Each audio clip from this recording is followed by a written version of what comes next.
얼마 전에 나온 책 가운데 팬인가 제자인가 라는 책이 있습니다. 영어로 Not a Fan이라는 책인데요. 두란노에서 번역해서 많은 분들이 읽은 책입니다. 아마 여러분들도 많이 읽어보신 분이 계시려고 믿습니다. 혹시 아직 그 책을 들어본 적도 없으신 분은 한번 가셔서 한번 찾아보셔서 한번 꼭 읽어보시면 좋겠습니다. 그게 카일 아이들먼 목사님이 쓴 책인데요. 그게 맨 첫 부분에 보면 이렇게 질문하고 있습니다. 당신은 예수님의 제자입니까? 이렇게 질문합니다. 그리고 이 질문이 우리 인생에 있어서 가장 중요한 질문이라고 그렇게 말하고 있습니다. 저는 그 책을 읽고 또 제가 생각하기에 그 질문이 정말 중요하다는 생각을 하게 됐습니다. 사실 이 질문은 너무도 많이 듣고 또 익숙한 질문이죠. 그래서 이 질문을 했을 때 대부분의 사람들은 자신 있게 대답을 합니다. 당연히 우리가 자신이 예수님의 제자라고 이렇게 말한다는 것입니다. 그런데 문제는 다 예수님을 따르는 제자라고 하면서 그 제자라고 하는, 예수님을 따르는 제자라고 하는 진정한 의미는 모르는 사람이 많다는 것입니다. 예수님께서 가르쳐 주신 제자의 길을 사실 우리가 제대로 알고 나면 제자라고 했던 사람들조차도 당장 제자의 길에서 떠날 사람도 있을 것이다 라고 그렇게 이 책에서는 말하고 있습니다. 예수님의 제자라고 자처하는 사람들은 굉장히 많이 있지만 예수님과의 관계를 진지하게 돌아보고 그리고 예수님께서 말씀하신 제자의 참길이 어떤 길인지 그 길이 어떻게 걸어가는 것인지 우리가 어떤 대가를 치러야 하는지를 알고 나면 내가 자신 있게 예수님의 제자라고 말할 사람이 많지 않다는 것입니다. 우리가 교회에 나오고 예수님을 믿는다고 하지만 만약 우리가 주님이 말씀하시는 제자가 아니라면 오늘 이 책에서 말하는 대로 우리는 그냥 팬일 뿐입니다. 팬의 뜻은 누군가를 열정적으로 좋아하는 사람입니다. 탤런트일 수도 있고 운동선수일 수도 있고 그렇죠. 요즘 월드컵 그 축구 경기가 굉장히 열기를 다하고 있지 않습니까? 그 경기를 보면 각 경기 때마다 각 나라의 그 열정적인 팬들이 온몸에 색칠을 해서 경기장에 갑니다.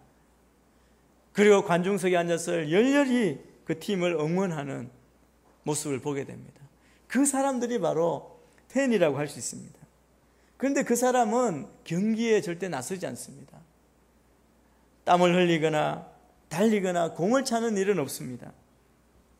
그 사람들은 선수에 대해서는 모르는 게 없을 만큼 모든 기록을 줄줄 깨고 있지만 사실은 선수 개개인은 알지 못하는 것이죠. 소리치며 응원하지만 경기를 위해 어떤 희생도 치르지 않습니다. 그러다가 자기가 응원하는 팀이 자꾸 지고 패하면 열정도 식어버리고 그리고 자기가 그렇게 응원했던 팀이나 그 사람들에 대해서 등을 돌리게 되는 것입니다. 예수님 주변에도 사실은 팬이 많았습니다. 아마 지금도 많은 것 같습니다. 일이 잘 풀릴 때는 예수님을 응원하고 따른다고 하지만 반대 상황이 되면 언제나 몸을 돌리고 등을 돌리고 다른 선수에게 가는 것이죠.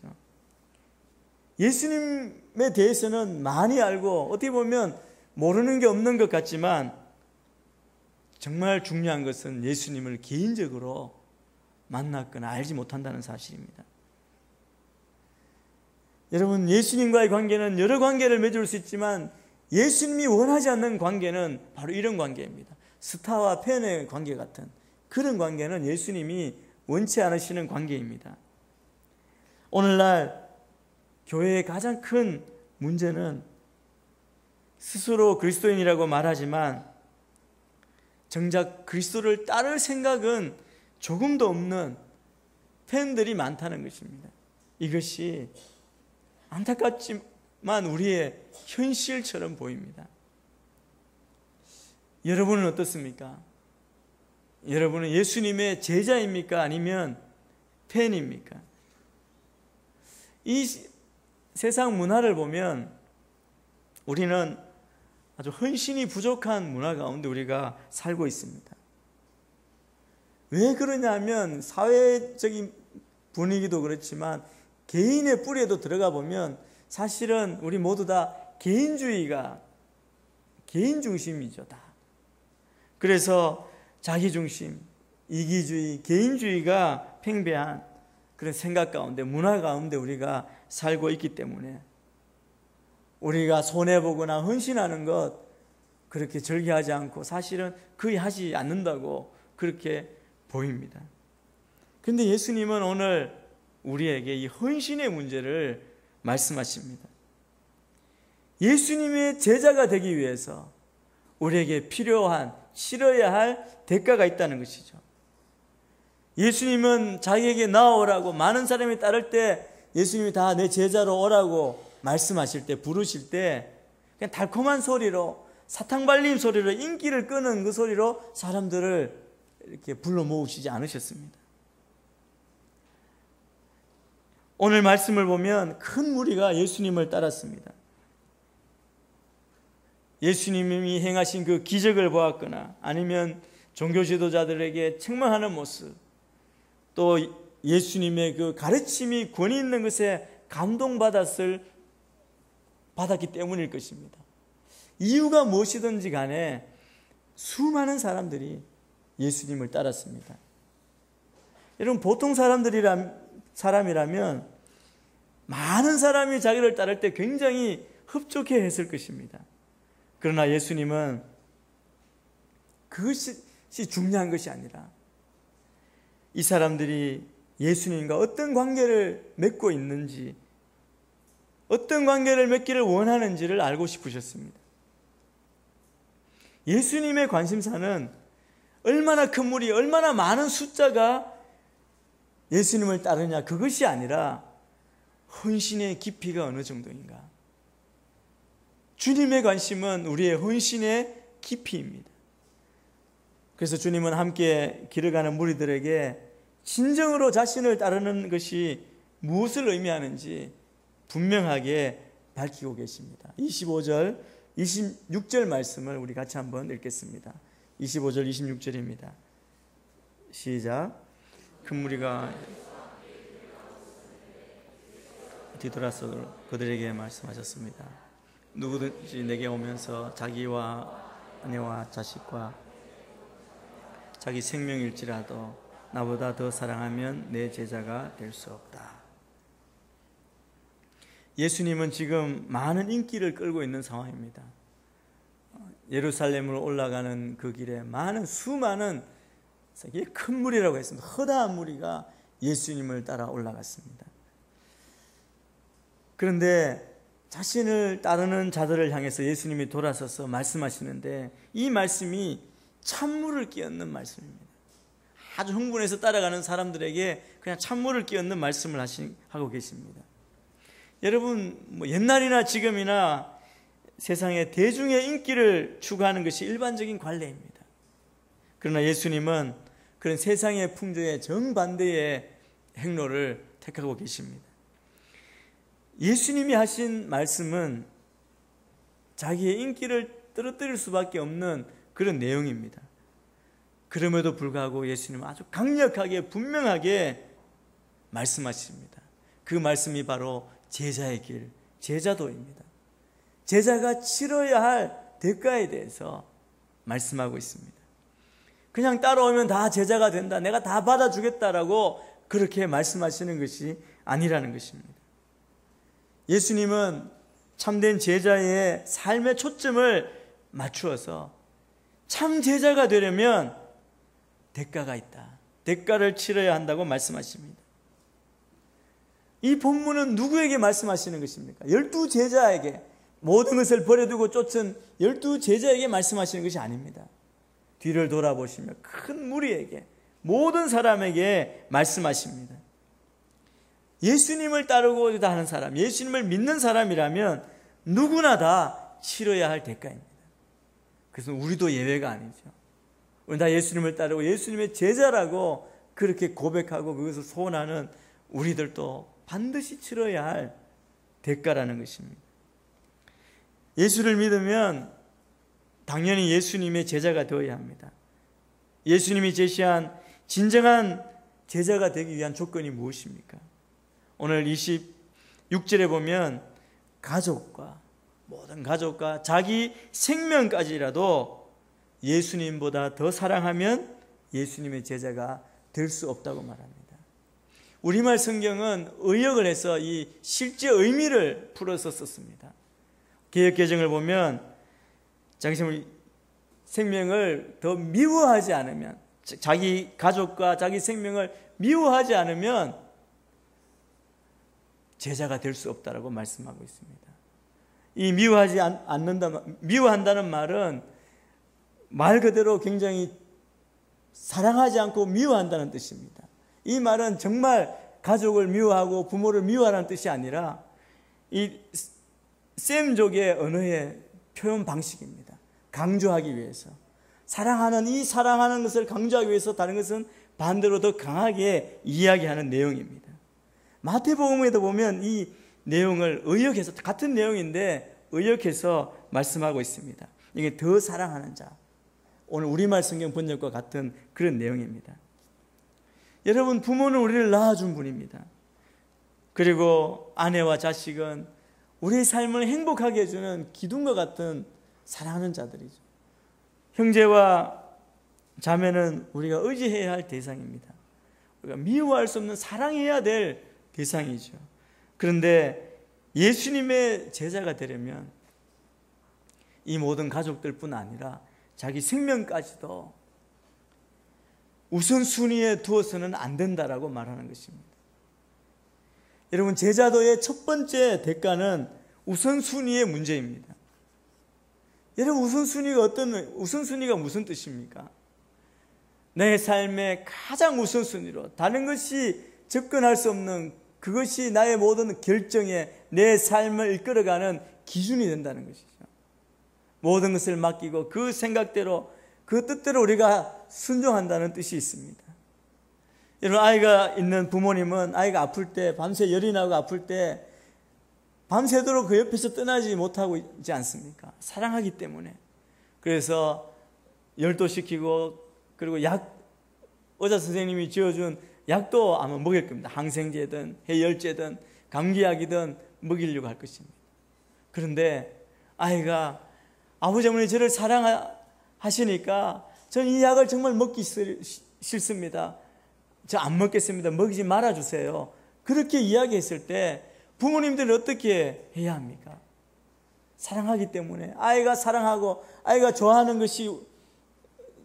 것이라서 약을 먹이지 않겠습니까? 여러분, 그렇지 않죠. 여러분, 아이는 싫어하지만 부모의 행동의 우선순위는 아이의 뜻에 있는 것이 아니라 의사 선생님에게 있는 것이죠. 의사 선생님 말을 따를 때, 거기에 우선순위를 둘 때, 지금 아이가 싫어하고 그 먹기를 싫어하지만 그것을 먹을 때 나을 것이기 때문에, 그게 궁극적으로 사랑하는 것 아닙니까? 그래서 아이가 싫어해도 의사 선생님의 뜻대로, 그렇게 지시대로 할 것입니다. 그것이 바로 우선순위라는 것입니다. 제자로서의 대가를 치른다는 것은 예수 그리스도를 가장 사랑하기 때문에 마음으로 다른 모든 것에 대한 애정이나 충성심을 다 끊어버리는 것을 말합니다. 저는 여러분이 삶의 우선순위가 바로 세워지게 되기를 축복합니다. 우리 삶의 가장 우선순위는 항상 우리 주님이 되어야 합니다. 그런데 예수님께서 이 가족을 예수님보다 더 사랑하면 제자가 될 수 없을 것이라고 말씀할 때 왜 가족을 이렇게 언급하셨겠습니까? 우리의 우선순위를 가장 흩떨어뜨리는 것이 바로 이 가족 관계이기 때문에 그렇습니다.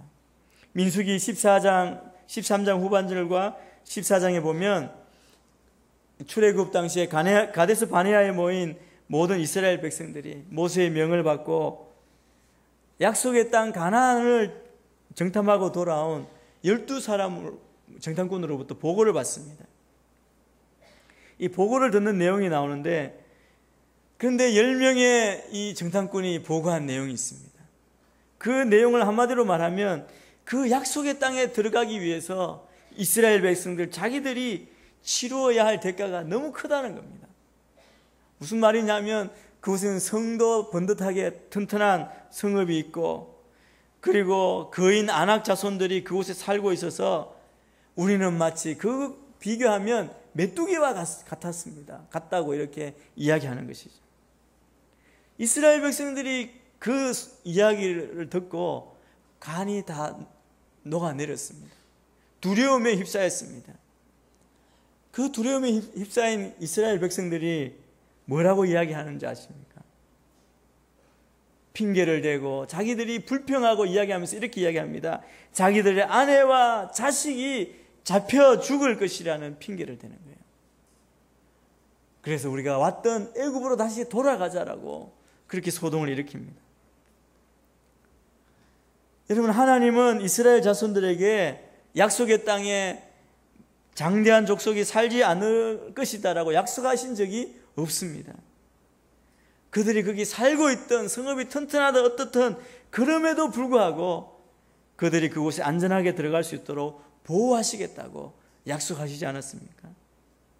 그런데 이 이스라엘 백성들은 자신들의 아내, 자식을 핑계해서 하나님을 불순종합니다. 거역합니다.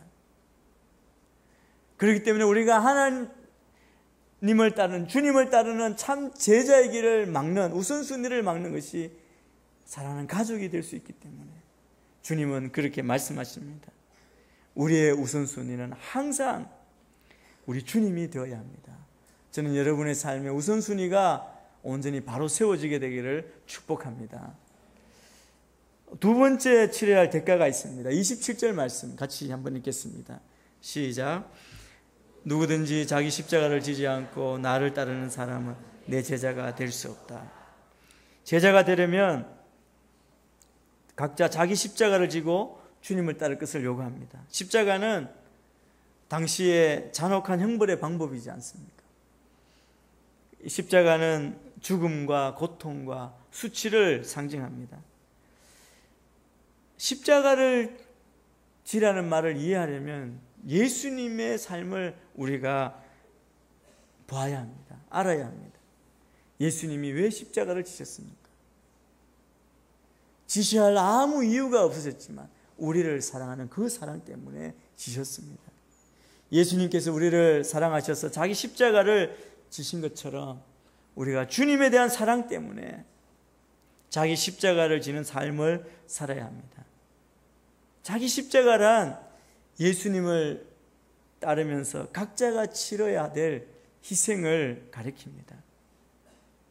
예수 믿기 때문에 받는 고통, 아픔, 핍박이 있습니다.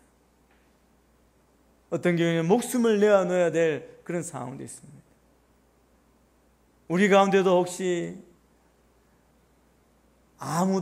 가족 중에 아무도 믿지 않는데 예수 믿는 것 때문에 고난당하고 핍박당하신 분, 여전히 가족 구원을 위해서 기도하시는 분이 계시리라고 생각합니다. 여러분, 주님을 따르는 자들은 이 희생을 기꺼이 감수하겠다는 굳은 각오가 되어 있지 않는 한 예수님의 제자가 될 수 없습니다. 그리스도께서 십자가를 지시는 삶을 살았다면 그분의 제자인 우리도 마땅히 삶의 모든 영역에서 그리스도의 십자가를 지는 삶을 살아야 합니다. 여러분, 예수님의 제자가 되는 일은 예수님을 왕으로 모시는 충성스러운 삶, 우선순위를 주님께 둔 삶과 더불어 희생이 필요합니다. 예수님의 제자가 되고자 하는 사람은 그래서 과연 내가 그분의 제자로서 살아갈 수 있는지, 또 예수님의 제자로 살아가야만 하는지를 우리 전 인생을 걸고 미리 헤아려 봐야 합니다. 그냥 무작정 가다가 나중에 전혀 예상치 않은 어려움 때문에 오히려 실족해서 돌아서는 경우가 없도록 우리가 예수님의 구원받은, 정말 은혜로 구원받은 영생을 누리는 삶을 사는 삶, 그 구원받은 자의 삶에는, 이 제자의 삶에는 대가가 따른다는 것이죠. 감정적으로 뜨거운 경험을 했다고, 기도원 한번 다녀오고 그것이 전부인 양 예수님의 제자로 살아가겠다고 쉽게 나서게 되면 나중에 어려움과 부끄러움과 실패를 경험할 수도 있다는 것입니다. 그 예를 뒤에 두 가지 비유를 통해서 예수님께서 말씀해 주십니다. 오늘 28절에서 32절에 기록되어 있는 대로 두 가지 비유, 하나는 탑을 세우려 하는 사람의 비유입니다. 또 하나는 전쟁하는 왕의 비유입니다. 이 둘 다, 여러분, 탑을 세우려는 사람도 탑을 세울 때 자신이 가진 돈이 충분한지 분명히 미리 따져봐야 합니다. 자기 예산의 범위에 맞게 건물의 크기도 정해야 되지 않겠습니까? 만약 그렇게 하지 않는다면 완성도 못하고 탑도 세우지 못하면 사람들의 웃음거리가 된다고 말합니다. 전쟁하는 것도 마찬가지입니다. 자신의 군대로 상대와 싸울 수 있는지 미리 따져봐야 합니다. 만약에 그렇지 않으면 화친하는 것이 낫다고 말하고 있습니다. 그냥 무모하게 전쟁을 벌이다가 이기지 못하면 큰 화를 불러오기 때문에 그렇습니다. 예수님은 건축에 대해서, 군사 전략에 대해서 말씀하시는 것이 아닙니다. 여러분, 예수님을 따르는 것이 친구 따라 강남 간다고 그냥 감정적으로 결정되어서는 안 된다는 말씀입니다. 예수님을 따른다는 것은 진지하고 신중하게 생각하고 결정해야 합니다. 그리스도인이 되는 것이 무엇인지, 참된 제자가 되는 것이 어떤 일인지 진지하게 생각해 보라고 말씀합니다. 어떤 사람은 제자가 되겠다고 너무 섣불리 나서는 사람이 있습니다. 그래서 마음에 부담만 안고 아무것도 하지 못하고 오히려 실족하는 사람이 있습니다. 어떤 사람은 제자로 부름을 받고도 핑계만 대는 사람들도 있습니다. 우리는 참된 제자가 어떤 삶인지를 우리가 깊이 생각하고 자신을 돌아보고, 그리고 참된 제자의 삶은 개념으로 이론이 아니라 실천하는 것이라는 것을 우리가 깨닫고 그 길을 걸어가야 할 줄 믿습니다. 주님은 우리에게 우리 자신을 헌신하기 전에 제자로 치러야 할 값이 있는데 그 값을 조심스럽게 계산해 보아야 한다는 것을 가르치고 있습니다. 그래서 이 비유를 사용하셨습니다. 우리도 마찬가지입니다. 우리가 제자의 길을 걸어간다면 우리 앞에 어떤 일이 있는지 분명히 보시고, 그래서 제자의 길을 갈 때 그 어려움을 만날 때 우리가 당황하지 않고 놀라지 않고 불평하지 않고 감사함으로 그 일을 감당하는 우리 모두가 되어야 될 줄 믿습니다. 예수님은 대가를 정확히 알고 그럼에도 불구하고 기꺼이 따라오는 사람들을 찾으십니다. 33절 말씀입니다. 같이 한번 읽겠습니다. 33절입니다. 시작. 이와 같이 너희 가운데 누구든지 자기 소유를 다 포기하지 않으면. 제자도의 세 번째 대가는 자기의 모든 소유를 버리는 것입니다. 여러분, 소유를 버리는 것도 우리 삶의 모든 영역에서 내가 주인 되는 것 포기하고 하나님의 주권에 다 맡기라는 것입니다. 매 순간 하나님이 공급하시는 그 능력으로 살라는 뜻입니다. 그런데 왜 주님은 특별히 소유, 물질을 문제 삼습니까? 왜냐하면 소유가, 이 물질이 인간의 가장 큰 욕망이고 절실한 문제이기 때문에 그렇습니다. 세상 사람에게서 최고의 신은 돈입니다. 돈 없이는 하루도 살 수 없습니다. 여러분, 우리가 제자의 삶을 살 때 우선순위를 주님께 두라고 하면 그렇게 하겠다고 다 다짐할 수 있습니다. 그리고 자기 십자가를 지라고 해도 힘들겠지만 내가 다짐하고 결심하고 그렇게 해보겠다고 말합니다. 그런데 소유를 버리십시오라고 말하면 대부분의 경우 아마 정신이 번쩍 날 것입니다. 정말 그래야 되나 한 번 더 생각하겠죠. 돈 문제는 우리 마음에 언제나 실제적인 충격으로 다가옵니다. 실제적으로 느껴지는 것이죠. 그런데 여러분 기억해야 할 것은 물질의 문제를 극복하지 못한 사람이 주님을 위해 자기를 부인하는 것 가능하지 않습니다. 내가 가진 모든 것이 주님의 것이요, 나는 주님의 것을 맡아 관리하는 청직이라고 하는 청직의식이 있어야 합니다. 예수님을 위해 물질을 버릴 수 있는 자가 진정한 주님의 제자입니다. 그래서 예수님은 마태복음에 내 보물이 있는 곳에 내 마음도 있다라고 말씀하십니다.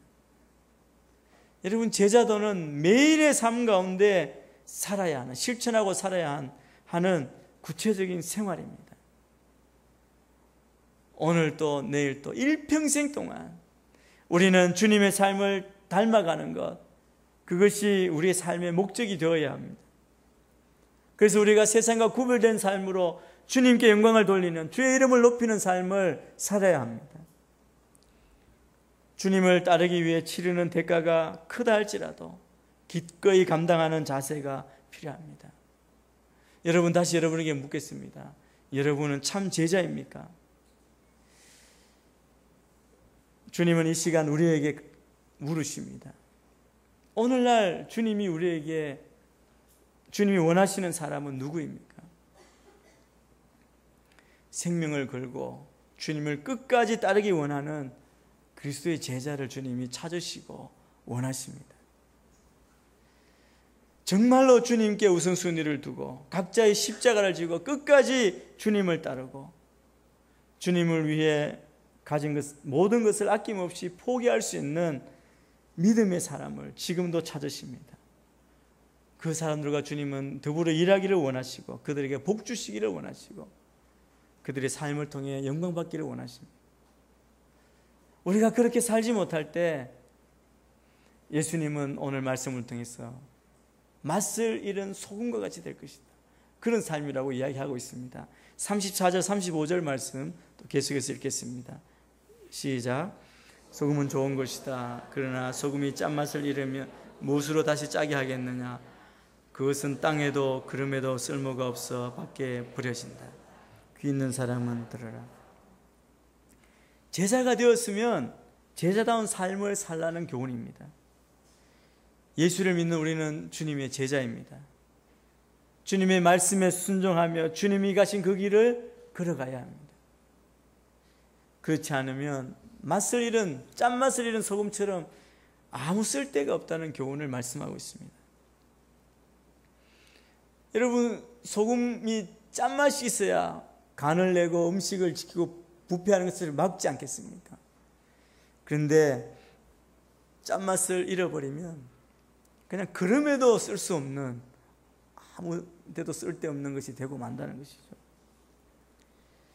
소금과 마찬가지로 소금이 다 음식 가운데 들어가서 맛을 내고 썩는 것을 방지하듯이 주님의 제자는 우리가 희생함으로 우리 제자의 사명, 그 제자의 값을 다 하는 것입니다. 여러분, 오늘 대가만 이야기하니까 뭔가 우리가 그냥 다 투자만 하고 우리가 얻는 것은 무엇인가라고 생각하기가 쉽습니다. 여러분, 가만히 생각해 보십시오. 우리가 그리스도를 따르는 삶, 제자의 삶에서 누리는 유익이 우리가 치르는 값과 비교할 수 있겠습니까? 여러분, 우리가 치르는 값 우선순위 아니면 우리의 모두 십자가를 지고 모든 것을 드린다 할지라도 그것보다 엄청난 것을 우리가 받는 자라는 것을 기억하시기를 축복합니다. 하나님은 우리의 삶에 대해서 최고의 관심을 가지고 계십니다. 그리고 우리의 제자의 삶을 준비해 주셨습니다. 여러분, 제자의 삶은 우리 인간이 하나님을 도와드리기 위해서 계획된 것이 아닙니다. 하나님께서 우리를 도와주시기 위해서 마련한 것이 제자의 삶입니다. 그래서 도움을 받아야 할 대상은 하나님이 아니라 바로 우리 인간이죠. 제자의 삶은 우리에게 필요한 도움을 주시기 위해서 하나님께서 설계하신 것입니다. 제자로 우리가 주님을 따를 때 하나님께 우리가 은혜를 베풀어 드리는 것이 아니라 하나님께서 우리에게 놀라운 은혜를 주시는 것입니다. 여러분, 아이가 자기가 가진 돈으로 뭐 산다고 했을 때 우리가 한번 보지 않습니까? 아무 가치 없는 것을 들고 있을 때 우리가 어떻게 합니까? 그래서 달라고 그러고 정말 사주지 않습니까? 부모가 그렇게 하는 것처럼 여러분, 아이가 갖고 있는 거 우리가 뺏기 위해서가 아니라 그 아이에게 정말 좋은 것을 사주기 위해서 그 값어치의 것을 주기 위해서 부모가 아이들에게 그렇게 하는 것처럼 하나님이 우리에게 더 좋은 것, 제자의 삶이 누리는 그 놀라운 축복을 주기 위해서 우리에게 제자의 삶을 살라고 요구하시는 것입니다. 예수님께서는 우리가 제자로서 그분을 따르는 과정에 많은 대가를 지불해야 되기 때문에 얼마나 많은 어려움을 겪어야 할지를 미리 계산해 보라고 경고하십니다. 여러분, 제자가 되는 삶은 하루 이틀 사는 게 아니라 제자가 되는 길은 일생을 들여야 하는 일입니다. 그러나 그 삶의 결과는 일생 동안 치르는 어려움보다 비교할 수 없을 만큼 크기 때문에 여러분을 제자로 부르실 때 저는 여러분을 부르시는 예수님의 제안을 거절하는 자가 한 분도 없게 되기를 축복합니다. 거절하는 사람은 너무나 어리석은 사람입니다. 작은 것을 투자했지만 너무 큰 것을 주시는, 영원한 보배를 주시는 그 하나님의 그 은혜 축복을 우리가 기억하시고 주님을 따르는 자로서 치러야 할 값이 무엇이든 지금 마음에 결심하고 그 값을 기꺼이 치르고 참된 주님의 제자의 길을 걸어가는 여러분 모두가 되시기를 주의 이름으로 축복합니다. 기도하겠습니다. 하나님 아버지, 우리를 택하시고 부르시고 주의 제자를 삼아주시니 감사합니다. 오늘 주님의 제자가 치러야 할 대가를 우리에게 알려주셨습니다. 하나님, 우리의 삶의 우선순위가 오직 주님께 있습니다. 우리 십자가를 지고 주님을 따르겠습니다. 우리가 가진 모든 것 주님의 것으로 알고 모든 것 주님께 드리며 나아가겠습니다. 이 모든 것 우리가 치러야 할 대가를 기억하고 그러나 이후에 받을 놀라운 그 은혜와 영광을 기억하며 우리가 참 제자의 길을 걷는 지혜로운 주의 사람들이 다 되도록 인도하여 주옵소서. 그렇게 하실 주님, 우리의 삶의 매 순간마다 주의 제자로서의 삶을 실천하는 한 분 한 분 다 되게 인도하여 주옵소서. 예수님 이름으로 기도합니다. 아멘.